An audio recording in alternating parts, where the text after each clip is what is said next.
Welcome back to the channel. Today we're diving into the 6 worst SUVs you should avoid in 2025. Whether it's due to poor performance, lack of features, or just bad value for money, these are the SUVs you might want to steer clear of. We'll be taking an in-depth look at what makes these SUVs a less than ideal choice for consumers, from handling and performance to reliability and overall value. So buckle up and let's dive into the 6 SUVs you should probably avoid in 2025. First up on our list is the Jeep Compass. The Compass seems to be stuck in the past. One of the biggest drawbacks is its fuel economy, and trust me, your wallet will feel the burn. The Compass has a reputation for high maintenance costs. Owning a Compass can feel like you're constantly shelling out cash. The interior lacks the premium feel you might expect. The infotainment system still feels a bit clunky. Look, I get it, the Jeep Compass has its fans, but there are better options out there, folks. Next up, we have the Mitsubishi Outlander. The Outlander has been around for a while and it feels like it. One of the most glaring issues with the 2025 Outlander is its outdated technology. In an era of massive touchscreens, advanced driver assistance systems, and smartphone integration, the Outlander feels like it's stuck in the technological dark ages. The infotainment system is slow. The graphics look like they were designed in the early 2000s, and some of the features you'd expect as standard in a modern SUV are just missing. But it's not just the technology that's behind the times. The Outlander also lags behind in terms of safety features. While some competitors offer a full suite of advanced safety tech as standard, the Outlander makes you pay extra for features that should really be standard in 2025. And even then, the available safety features don't feel as sophisticated or as well integrated as they do in other SUVs in this class. And let's talk about the driving experience. The Outlander is not what you'd call engaging or exciting to drive. The handling is uninspired, the engine is noisy and underpowered, and the ride is, well, let's just say it's not exactly luxurious. Look, I appreciate that Mitsubishi is trying, but the Outlander just feels like a relic from a bygone era. It's outdated, outmatched, and frankly, outclassed by its competitors. Coming in at number 3 is the Ford EcoSport. Now the EcoSport has one redeeming quality: it's relatively affordable, but that's about where the praise ends. Let's start with the driving experience, which can only be described as unrefined. The ride is harsh, especially over bumps and rough roads. The handling is less than stellar, feeling unplanted and almost tippy in corners. And the engine, while fuel efficient, feels incredibly underpowered, struggling to keep up with traffic, especially when fully loaded. And then, there's the interior. The materials are hard and scratchy, the design is uninspired, and the cabin is just plain noisy, especially at highway speeds.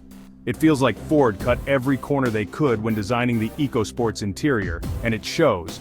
Look, I understand that not every SUV can be a luxury cruiser, but the EcoSport takes it to a whole new level. The uncomfortable ride, poor handling, and cheap interior make it a chore to drive, especially on longer journeys. Chapter 4: Cadillac XT4. Overpriced and underwhelming. Number 4 on our list is the Cadillac XT4. Now you might be thinking, Cadillac? What's a luxury brand doing on this list? Well, the XT4 is a prime example of a car that tries to ride on its brand name while falling short in almost every other category. The biggest issue with the XT4 is its price tag. It's significantly more expensive than its competitors, yet it doesn't offer any significant advantages in terms of luxury, performance, or features to justify the premium price. And speaking of features, the XT4's interior, while nicely appointed, lacks the cutting-edge technology and premium feel you'd expect from a Cadillac, especially at this price point. The infotainment system, while relatively responsive, feels dated compared to the competition, and the overall design lacks the wow factor you'd want in a luxury SUV. And here's the kicker: the XT4 suffers from terrible resale value. That's right, drive it off the lot, and it depreciates faster than you can say depreciation. So, not only are you paying a premium price up front, but you're also going to take a bath when it comes time to sell it or trade it in. Look, I appreciate a good Cadillac as much as the next person, but the XT4 is a miss. It's overpriced, underwhelming, and just doesn't offer the value proposition of its competitors.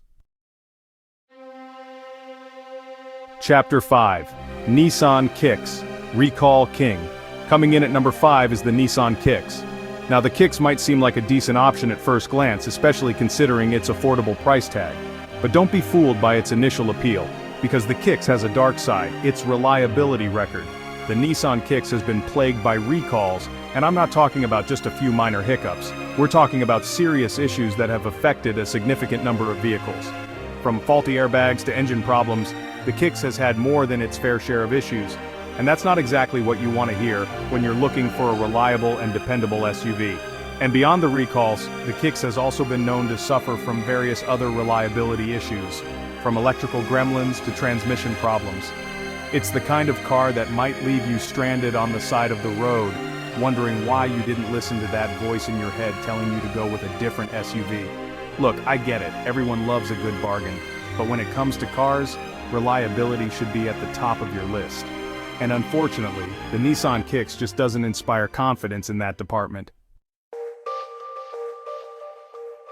Chapter 6: Toyota CHR Style over Substance. And finally, rounding out our list of SUVs to avoid in 2025 is the Toyota CHR. Now I know what you're thinking. Toyota? Unreliable? Impossible. But hear me out on this one.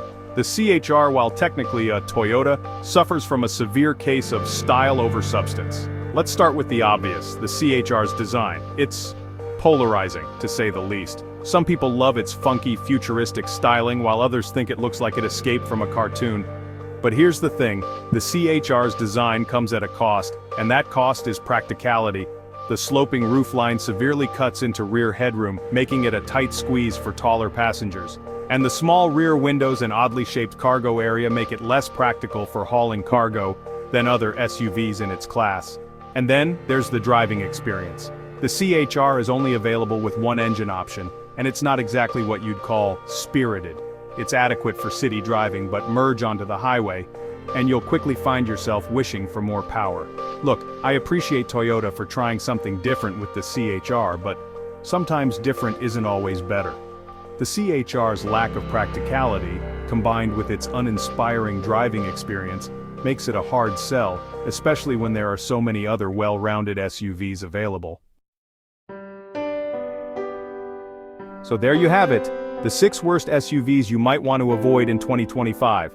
From fuel-guzzling gas hogs to outdated and unreliable models, these SUVs just don't offer the value, performance, or features you should expect from a modern SUV. Remember, buying a car is a big decision, so do your research, shop around, and don't be afraid to walk away from a deal if it doesn't feel right.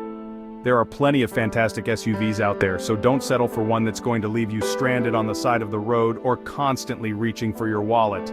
Thanks for watching. If you found this video helpful, make sure to like, subscribe, and hit the bell icon for more updates on the best and worst cars in the market. See you in the next video.